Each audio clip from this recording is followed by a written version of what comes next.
আসসালামু আলাইকুম। আশা করি সবাই সুস্থ এবং ভালো আছেন।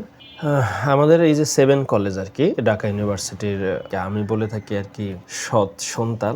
যাই হোক, তো এই 7 কলেজের যে গুরুত্বপূর্ণ কোনো ধরনের কাগজ তোলার প্রয়োজন পড়লে যে ধরনের হ্যাসেলে পড়তে হয়, এটা সম্ভবত আমরা ছাড়া আর কেউ জানে না। যাই হোক, আমি তিতুমির কলেজ থেকে পড়াশোনা করেছি, বিএসসি ইন ম্যাথমেটিক্স। এই মোটামুটি শেষ করেছি আরকি টেনে টুনে যেভাবেই পারি। এখান থেকে আসলে রেজাল্ট সমন্বয়, তারপরে আপনার সার্টিফিকেট উত্তোলন, তারপরে একাডেমিক ট্রান্সক্রিপ্ট উত্তোলন।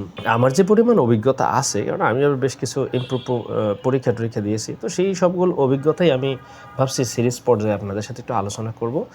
যাতে আসলে যখন যে বিষয়টা দেখতেছেন সেই বিষয়টা আপনাদের দেখে নিতে পারেন। যাই হোক, আজকে আমি শুধু কথা বলব, যদি রেজাল্ট সমন্বয় করতে হয় তাহলে আপনাদের কি রাস্তা পার হয়ে যেতে হবে বা কিভাবে কি করবেন।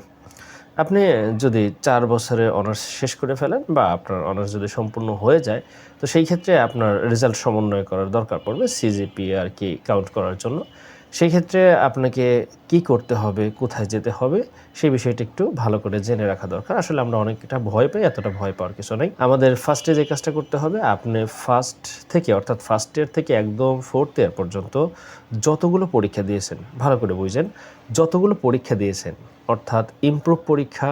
যদি কোনো সালে এমন হয় যে আপনি পরীক্ষা দিয়েছিলেন, হয়তো পুরোটা পরীক্ষা দিতে পারেননি, 3-4টা দিয়েছিলেন, বাকিগুলো দেননি, এই কারণে আপনার ওই ইয়ারের পরীক্ষা বাতিল হয়ে গেছে, তাহলে ওই ইয়ারের পরীক্ষার অ্যাডমিট কার্ডও আপনার যেগুলো আছে সেগুলো টোটাল আপনি ফার্স্ট ইয়ার থেকে 4th ইয়ার পর্যন্ত যতগুলো অ্যাডমিট কার্ড পেয়েছেন বা যতগুলো অ্যাডমিট কার্ড নিয়ে আপনি পরীক্ষা দিয়েছেন সবগুলো অ্যাডমিট কার্ড এবং সেই অ্যাডমিট কার্ডগুলোর এগেনস্টে আপনার রেজাল্ট শিট, তা আপনি ফেল করেন আর পাস করেন, সবগুলো এক জায়গা করতে হবে সুন্দর করে। এক জায়গা করার পরে আপনি এইগুলো নিয়ে সুন্দর করে আপনি আপনার কলেজে যেতে পারেন।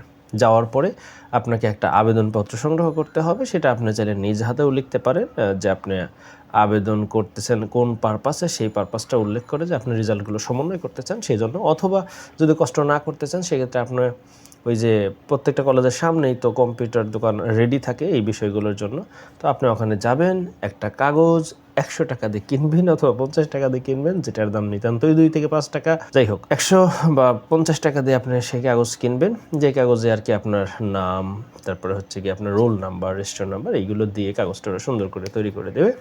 সেটা নিয়ে যাবেন, আপনার সিগনেচার দেওয়া লাগলে দিয়ে।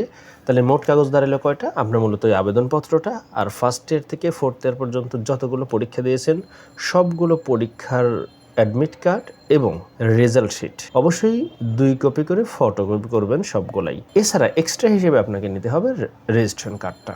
এই সবগুলোর মূল কপি এক জায়গায় করে তার প্রত্যেকটাকে 2 সেট করে আপনি ফটোকপি করবেন। 2 সেট ফটোকপি করার পরে এই অংশগুলো নিয়ে আপনি আপনার কলেজে যাবেন, আপনার ডিপার্টমেন্ট থেকে একবার সত্যায়িত করাবেন। তারপর আপনার ডিপার্টমেন্টে করা শেষ হলে আবার আপনার কলেজের প্রিন্সিপালের কাছে যাবেন, সেই জায়গা থেকে সত্যায়িত করাবেন।